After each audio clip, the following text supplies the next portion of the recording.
블랙리스트 없었다는 유인촌. 좌파 척결 이탄 예고. 이명재 에디터. 오는 5일 국회 인사청문회가 열리는 유인촌 문화체육관광부 장관 후보자에 대한 반대가 높아지고 있는 가운데 유 후보자가 이명박 정부 당시 문화예술계 블랙리스트 의혹에 대해 전면 부인했다. 명백하게 사실로 확인된 일에 대해 인정하지 않고 나선 것인데 이 같은 사실 인식은 그때와 같은 블랙리스트 작업이 또 다시 벌어질 것임을 예고하는 것으로 비친다.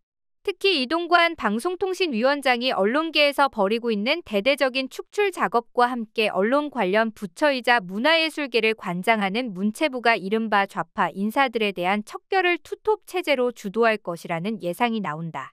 유 후보자가 3일 국회에 제출한 인사청문회 서면질의 답변서에서 보인 이명박 정부에서는 블랙리스트가 없었으며 그러므로 별도의 수사나 조사도 불필요하다는 답변이나 문체부 장관 시절 기관장들에게 사퇴를 종용한 바 없다는 주장은 거의 명백하게 사실로 확인된 일들을 부인한 것이다.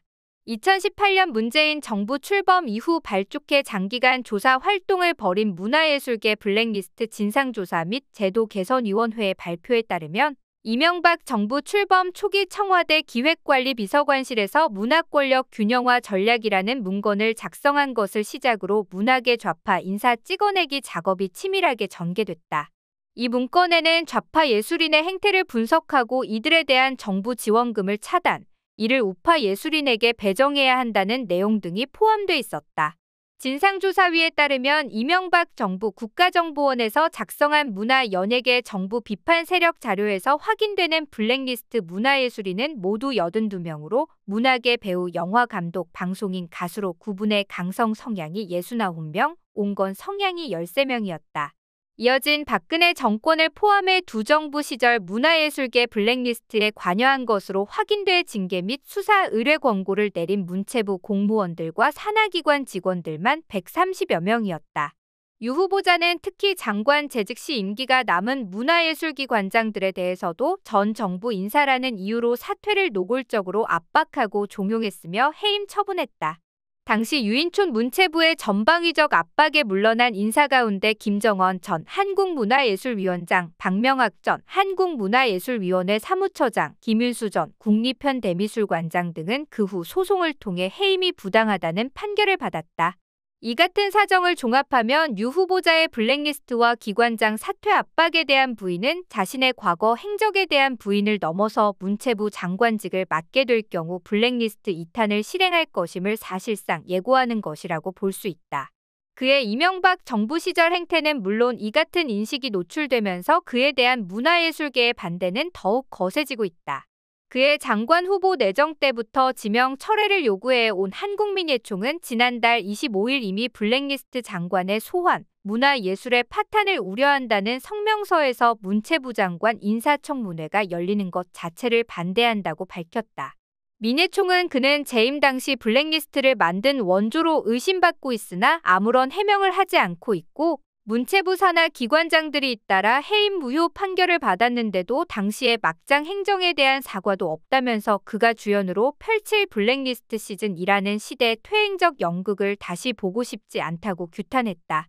민예총은 그가 블랙리스트 의혹을 해명하지 않은 채 다시 또 그 자리로 돌아오려는 것은 인간적 비애가 아닌 문화예술인에 대한 공적인 위협이며 나아가 건전한 문화예술을 향유할 국민들에 대한 모독이라는 점에서 우리는 결코 그의 장관 임명을 받아들일 수 없다고 주장했다. 유 후보자는 문화예술계에 대해서는 물론 언론 관련 부처의 장관으로서 윤석열 정부의 언론계 재편 작업에도 상당한 관여를 할 것으로 보인다.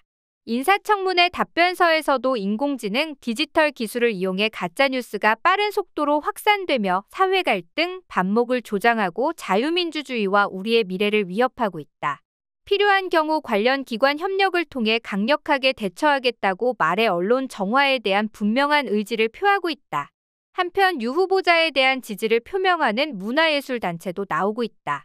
보수 성향을 표방하는 문화예술 관련 단체 85개는 지난달 20일 유 후보자가 문체부 장관 재임 시 보여준 소신, 일관성, 강력한 추진력, 성과 등을 더욱 원숙한 경륜으로 장관 업무를 할 수 있을 것으로 기대한다고 환영 성명을 발표했다. 이 성명을 주도한 단체인 문화자유행동은 문화계에서 진보 성향의 폐쇄적 이권 카르텔을 깨뜨리고 보수의 목소리를 내겠다면서 지난 12일 출범했다. 이 단체의 공동대표 중 한 명인 이용남 영화감독은 문재인 정부를 비판한 영화 한 번도 경험하지 못한 나라를 기획했다. 또 다른 공동대표인 최범 문화평론가는 광화문 광장의 세종대왕과 이순신 장군 동상은 종족주의를 재생산하는 맹목적인 전통 숭배이니 철거해야 한다는 주장을 폈다.